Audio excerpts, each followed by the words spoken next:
with Islam.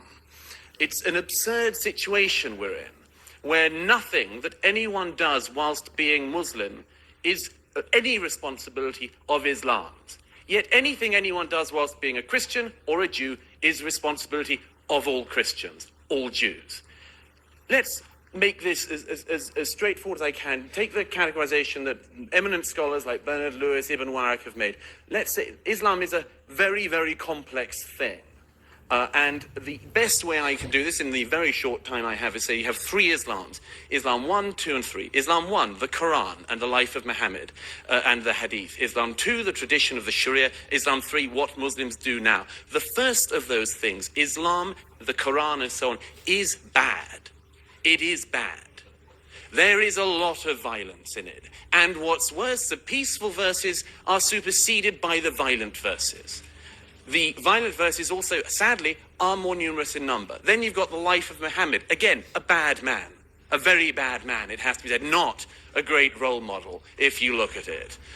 Takes child brides, abuses a small girl, multiple wives, himself a warrior, himself a war criminal, himself beheads Jews. This, I would have thought, would be a signal of not great peacefulness.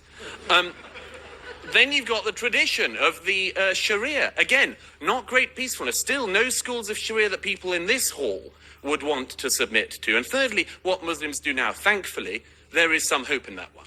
Because most Muslims, thank goodness, I almost said thank God, but old habits die hard. Most Muslims don't do what those texts say.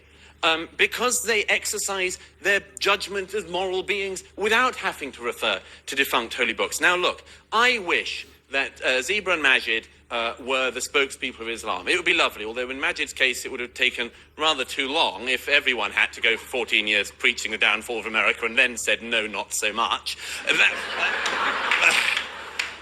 But we are where we are. Anyhow, I wish they spoke for Islam. It would be great. But the fact is that tonight, the organisers of this debate asked a number of clerics. None of them would show. Specifically, they wouldn't show and debate against Ayaan Hirsi Ali. Myself, I don't think they cared. But no, it's very interesting that they will not debate. Time and again, the actual leaders of your religion will not debate this. And you're left with people like we have here. The reason why is, of course, is that the leaders of the religion show such terrible lessons. It is not a small thing. It's not as it were a detail. It's not like a wacky Florida pastor. That you've got the largest Sunni state of Saudi Arabia, the most important Sunni state in the world, the most extraordinary closed prison of a society. It's not a detail, it's not a one-off nut job that the Shiite Republic of Iran is what it is, led by the people it's led by. That is not an accident, it's not a detail. The thing that worries me is that although tonight we hear from the fellow panelists here about how Islam is a religion of peace, the fact is that the people who are making the decisions in the religion, the people who are preaching in the religion, the heads of that religion, people like Sheikh Qaradawi who broadcasts anti-Semitic, the most appalling filth every week on the main networks. That is the faith that's speaking for you guys. I wish that, Zeba, you were on every week on Al Jazeera, but you're not. Qaradawi is. The problem is that Islam is an unstable component. As a religion, an unstable component. 1,000 years ago, the Mu'tazilites tried to reform the religion. They were wiped out. The fact is that Islam is many things. Many, many things.